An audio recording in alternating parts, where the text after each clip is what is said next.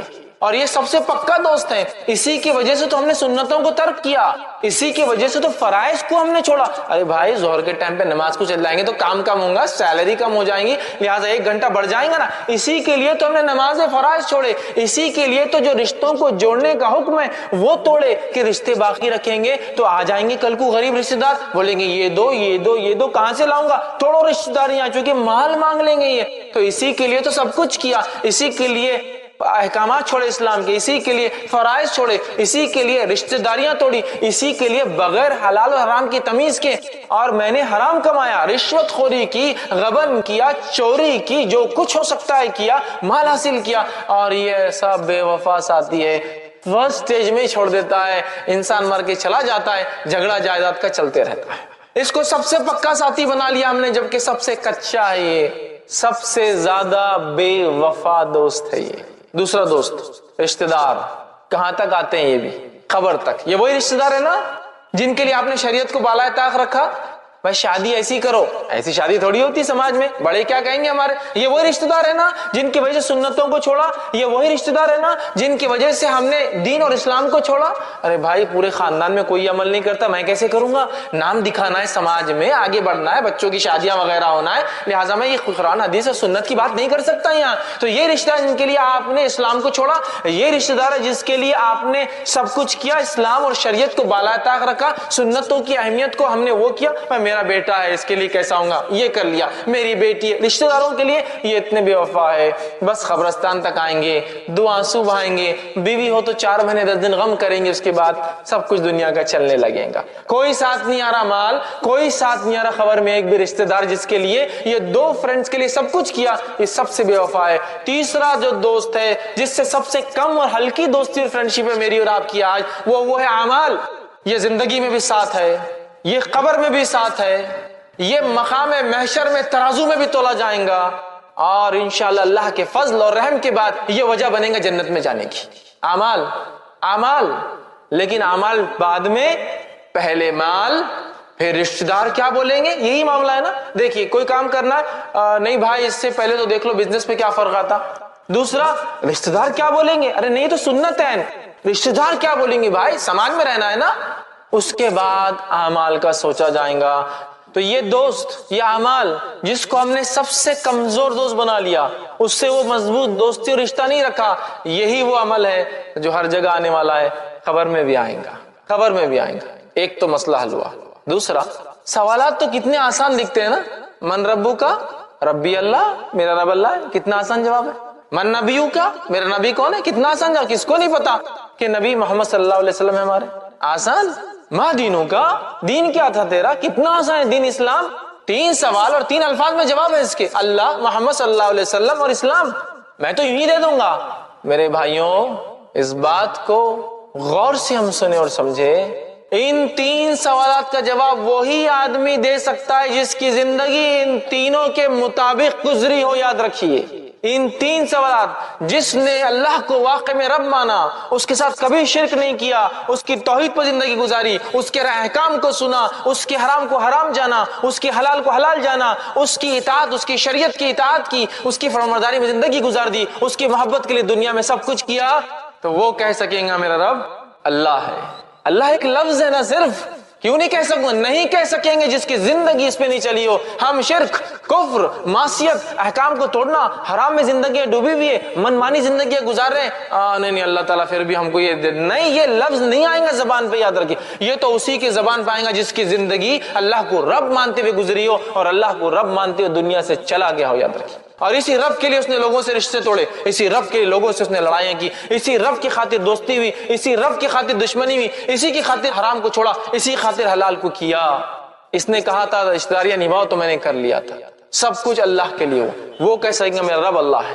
دوسرا، میرے نبی کون ہے؟ محمد صلی اللہ علیہ وسلم. کتنا آسان ہے. لیکن یہ وہی کہہ سکیں گا جس کی زندگی نبی اکرم صلی اللہ علیہ وسلم کی اتباع میں گزری ہو. من مانے ڈھنگ سے زندگی گزارنے والوں کو یہ جواب نہیں ملے گا. اس کا یاد رکھیے.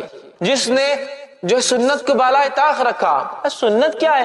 کر لیے تو عمل ٹھیک، نہیں کرے تو چلتا. ماحول بنا دیا گیا. یہ سنت پہ عمل کرے تو ٹھیک، نہیں کرے تو چلتا ہے. ایسا کوئی مسئلہ نہیں. اتنا ماحول بنا دیا گیا آج. یہ سنتوں کو مذاق سمجھ رہے ہیں. سنتوں کا انکار کرنا فیشن بن چکا ہے آج کل. معلوم، ارے یہ حدیث تو میرے پلے نہیں پڑ رہی بھائی، سمجھ میں نہیں آ رہی، رد. ارے یہ حدیث تو مجھے سمجھ میں نہیں آ رہی، رد. ارے یہ حدیث تو اس کے خلاف دکھ رہی مجھے، رد. ارے یہ حدیث میں تو فلاں، رد. مطلب تمہاری عقلیں جانچیں گی اب سنت کو. سنت کا انکار کیا پوری زندگی، من مانی زندگی گزاری، تو پھر کیا وہ یہ کہہ سکیں گا میرے نبی محمد صلی اللہ علیہ وسلم ہے؟ یاد رکھیے، جو نبی اکرم صلی اللہ علیہ وسلم کی محبت کرتا ہے، محبت کا تقاضا اطاعت اور فرمانبرداری. یاد رکھیے، اس لیے کہ آپ صلی اللہ علیہ وسلم نے فرمایا کہ جس نے میری سنت سے محبت کی اس نے مجھ سے محبت کی. من احب سنتی فمن احبنی، اس نے مجھ سے محبت کی. ومن احبنی کان معی فی الجنہ، اور جس نے مجھ سے محبت کی میرے ساتھ جنت میں ہوگا. نبی اکرم صلی اللہ علیہ وسلم کی سنتوں سے محبت کرنا ہے اور اپنی زندگی کو سنتوں کے مطابق ڈھالنا ہے. پھر چاہے میرا سماج اور معاشرہ کچھ بھی بکے میرے بارے میں تو ایسی زندگی جوں گا. یہی صحابہ کا طرز تھا، یہی ان کا طریقہ تھا، اسی پہ زندگی گزاری. اور ایک ایک سنت تو کیسے مانتے تھے. بہت بڑا واقعہ سنانے کا وقت نہیں ہے. ایک واقعہ سنا تو عبداللہ ابن عمر رضی اللہ عنہما سفر کو نکلتے، حج کے سفر کو جاتے ہیں. ایک مقام پہ اونٹ روکتے ہیں. دوسرے تابعین سوچتے ہیں چونکہ جو ان کے ساتھ تھے سیکھنا چاہتے تھے، کیوں تو انہوں نے اللہ کے رسول صلی اللہ علیہ وسلم کے ساتھ حج کیا تھا کہ کیا کیا حج میں ہوتا ہے. لوگوں کو لگا شاید عبداللہ اب نماز عصر پڑھیں گے. سب اترے. عبداللہ ابن عمر رضی اللہ عنہ ایک مقام پہ گئے. وہاں جا کر ایسے بیٹھے جیسا استنجا پیشاب کرنے کو بیٹھتا ہے، وہاں استنجا کے لیے بیٹھے. بیٹھ کر اٹھے. لوگوں نے کیا کہ ہم یہاں وضو کر کے نماز نہیں پڑھیں گے، اور آپ نے تو پیشاب بھی نہیں کیا، بس بیٹھ کے آگے. تو کہا نہیں، نہ ہم نماز پڑھیں گے نہ ہی اثر کریں گے. تو نبی اکرم صلی اللہ علیہ وسلم، کیونکہ اثر تو اس مقام پہ پڑی، تو کہا پھر یہاں کیوں رکے ہو؟ تو کہا نبی اکرم صلی اللہ علیہ وسلم کے ساتھ میں حج کے سفر پہ تھا. آپ صلی اللہ علیہ وسلم یہاں استنجا فارغ ہوئے تھے، مجھے آیا تو نہیں تھا، پھر بھی میں بیٹھنا پسند کرتا ہوں یہاں. کیسی اتباع ہے؟ یہ ہے محبت، یہ ہے اطاعت. کہ نہیں سمجھ میں آ رہا ہم کو کیوں نبی نے کیا، بس کیا ہم کر رہے ہیں اس کو. یہ محبت ہے. یہ تھا ان کا عمل. سنتوں سے یہ محبت تھی. یاد رکھیے آج ہمارا کیا حال ہے. سنت تو ہے نا، چلتا ہے. سنت تو ہے نا، دیکھا جائے گا. ارے میں سنت ہی ہے نا، فرض تھوڑی ہے. یہ حال ہم نے بنا دیا ہے. تو کیا ایسا شخص یہ کہہ سکے ہاں میرے نبی محمد؟ نہیں کہہ سکیں گا. یہ وہی کہیں گا جس کی زندگی عین سنت پر گزری ہو، یا کم از کم گزار نہ سکا ہو تو تڑپ رکھتا تھا شدید کہ اللہ موقع ملے تو میں گزاروں. چونکہ دنیا کے ایسے کئی علاقے ہیں جہاں سنت عمل کرنا مشکل ہی نہیں، ناممکن ہوتا ہے. تڑپ رکھا تھا اس کم از کم. تیسرا سوال کتنا آسان، ما دینوں کا، تیرا دین کیا ہے؟ میرا دین اسلام ہے. کس کو نہیں پتا؟ کس کو نہیں پتا؟ مجمع میں سے سب کو پتا ہے. لیکن یہ جواب اسی کے منہ سے نکلے گا جس کی زندگی اسلام کے مطابق تھی، جس کا پیدا ہونا اسلام کے مطابق تھا، جس کی شادی اسلام کے مطابق تھی، جس کا مرنا اسلام کے مطابق تھا، جس کا اٹھنا اور بیٹھنا اور کھانا اور پینا سارے اعمال اسلام کے مطابق تھے، جس کی شرم حیا لباس سارا اسلام کے مطابق تھا. یہاں تو پوری زندگی منمانی. شادی اپنے ڈھنگ سے، میت اپنے ڈھنگ سے، پیدائشی اپنے ڈھنگ سے منمانی کرتے ہیں. اسلام تو تب آتا ہے جب جھگڑے کی بات آتی ہے نا. اسلام تو تب آتا ہے جب طلاق کی بات آتی ہے. شادی تو منمانے ڈھنگ سے ہوتی ہے، طلاق سنت کے مطابق ہوتی ہے. حالت تو یہ ہے، حالت تو یہ ہے. پھر ہم بول رہے ہاں نہیں ہم تو آسانی جواب دے دیں گے اسلام ہمارا دین تھا. نہیں، یہ الفاظ نہیں آئیں گا میرے بھائی. جس کی زندگی ان تین چیزوں پہ تھی، جو واقعی میں اللہ کو رب مانتا تھا، شرک نہیں کیا اس کے ساتھ، جو واقعی محمد صلی اللہ علیہ وسلم کو یہ اپنے لائق اتباع مانتا تھا اور آپ کے طریقے پہ زندگی گزاری، اور جس نے واقعی میں اسلام کو اپنا دین سمجھا اور اس کے مطابق اس کے زندگی کا ہر شعبہ تھا. یاد رکھیے کم از کم نہ کر سکا تو تڑپ رکھتا تھا. وہی جواب دے پائیں گا. کیا جواب دے پائیں گا؟ میرا دین اسلام ہے.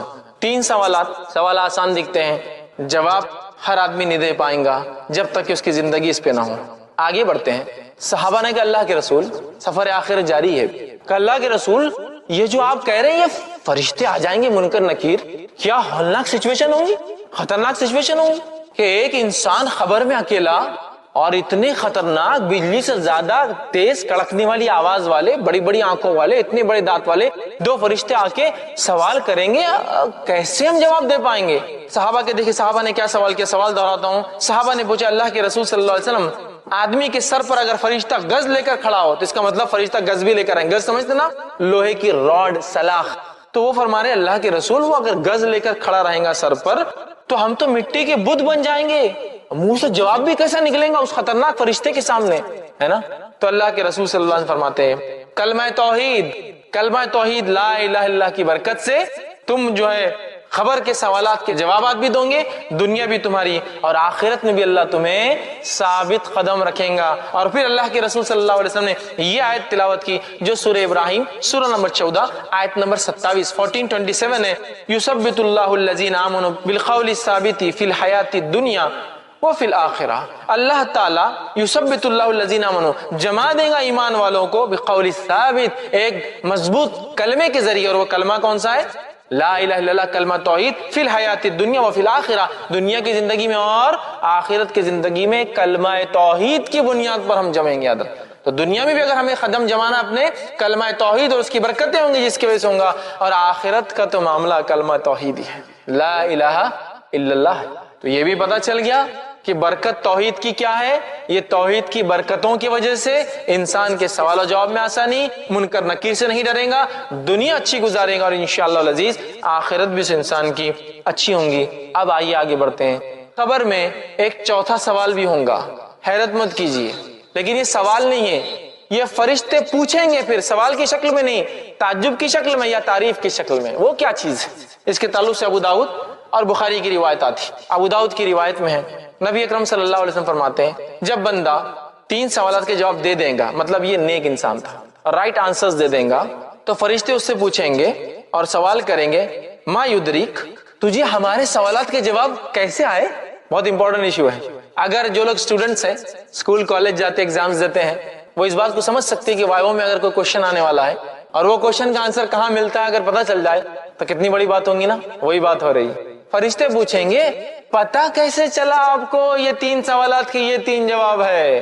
تب سوال کرنے والے تو نیک انسان کیا جواب دیں گا سنیے. اللہ کے رسول صلی اللہ علیہ وسلم فرماتے ہیں, یہ مسند احمد کی روایت کا ایک ٹکڑا ایک حصہ ہے. آپ فرماتے ہیں قرأت کتاب اللہ, میں نے اللہ کی کتاب پڑھی تھی, آمنت بھی, میں اس پر ایمان لایا, وصدقت, اور اس کی تصدیق بھی کی تھی میں نے کہ حق ہے. میں نے اللہ کی کتاب پڑھی, ایمان لایا اور تصدیق بھی کی. دیکھیے ایمان لانا ہے اور تصدیق کرنا ایک چیز کی, مانتا ہوں میں اس چیز کو, مجھے یقین ہے اس چیز, یقین کیا تھا, لہٰذا مجھے جواب مل گئے. تو کہاں ہیں ان 3 سوالوں کے جواب؟ اللہ کی کتاب میں. کون سی گائیڈ بک میں ملیں گے آخرت اور آخرت کے سفر کے سوالات کے جواب؟ قرآن میں. اس کو پڑھنا ہے. پڑھنا ہے تو صرف یہ نہیں کہ پڑھ لیا الف لام میم ذالک, پڑھنا ہے, تصدیق بھی کرنا ہے نا ایمان کے ساتھ. اس کتاب میں کوئی شک نہیں. تو جو کتاب کی ابتدا یہ ہو رہی ہے, اکثر کتابوں پہ لکھا ہوتا ہے مصنف کی گزارش, کتاب میں اگر غلطی ہو تو ہمیں بتا دے, اللہ آپ کو جزائے خیر دے گا. اس کتاب کی ابتدا میں اللہ کہہ رہا ہے ذالک الکتاب لا ریب فیہ, اس کتاب میں اللہ کی طرف سے کوئی شک نہیں ہے, تمہیں کچھ شک و شبہ نہیں کرنا ہے, پڑھو اور صرف عمل کرنا ہے تمہیں. ایسی کتاب اتنے پیارے انداز سے شروع ہوتی ہے. اس آیت کو اگر سمجھنا ہے نا تو کبھی اہل کتاب کی زندگیوں کو دیکھے تو بہت تسلی ہوتی, کیا کتاب ہے. اہل کتاب صرف یہی طے کرتے پریشان ہے, یہ کتاب کا حصہ ہے یا یہ کتاب کا حصہ نہیں ہے, یہ کتاب کا حصہ ہے یا یہ کتاب کا حصہ نہیں ہے. ایک زمانے میں یہ کتاب تھی, اگلے زمانے میں رد ہو گئی, ایک زمانے میں یہ تھی, اگلے زمانے میں بولتے یہ موضوع تھی. یہ حالت ہے. الحمدللہ اس کتاب کو صرف آپ کھول رہے ہیں اور اس میں لکھا ہوا ہے اس کتاب میں کوئی شک نہیں. لیکن جس چیز میں جب شک نہیں ہوتا ہے تو اس کا کیا معنی ہوتا ہے معلوم آپ کو؟ اس کا معنی ہوتا ہے پھر اسے عمل کرنا بھی لازم ہے. حکومت نے قانون پاس کیا, قانون اگر حکومت کی طرف سے کوئی شک نہیں ہے تو عمل کرنا لازم ہے. ذالک الکتاب لا, قرآن پڑھنا ہے اس کو. دیکھیے شروعاتی ہو رہا تو اتنی بہترین بات سے, تو آگے کیا کیا ہوں گے اسباق پتہ نہیں ہے نا. مطلب پڑھتے جائیں گے خزانے پہ خزانے. تو کہا میں نے قرآن پڑھا تھا. کوشچنز 3 آنسر گائیڈ بک بتا دی گئی کیا ہے. اب دوسرا آدمی جو جواب نہیں دے پائیں گا, فرشتے پوچھیں گے کیوں جواب نہیں دے پایا, اور کوئی اچھی بات تو نہیں کریں گے اس سے, کیوں جواب نہیں دے پائے؟ تو وہ کہیں گا لا دریتا ولا تلیتا, مطلب کیوں جواب نہیں دے پائے؟ تو وہ کہیں گا نہ میں نے قرآن پڑھا نہ سمجھا. تو فرشتے کہیں گے تو نے نہ جانا نہ تو نے پڑھا.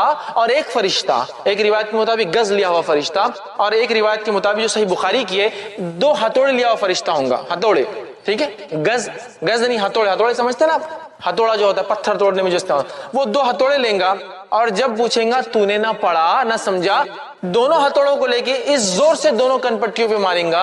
تو روایت کے اندر تھا وہ ایسا چیخیں گا، وہ مردہ اتنے زور سے چلائیں گا کہ زمین و آسمان کی ہر مخلوق سنیں گی اس کی آواز سوائے جن اور انس کو چھوڑ کر، اور اس کا سر ذرات میں تبدیل ہو جائے گا، اور یہی عذاب اس کو قیامت تک دوبارہ اٹھنے تک ملنے والا ہے۔ آنکھ کا بستر، آنکھ کا لباس، ہتھوڑوں کا عذاب۔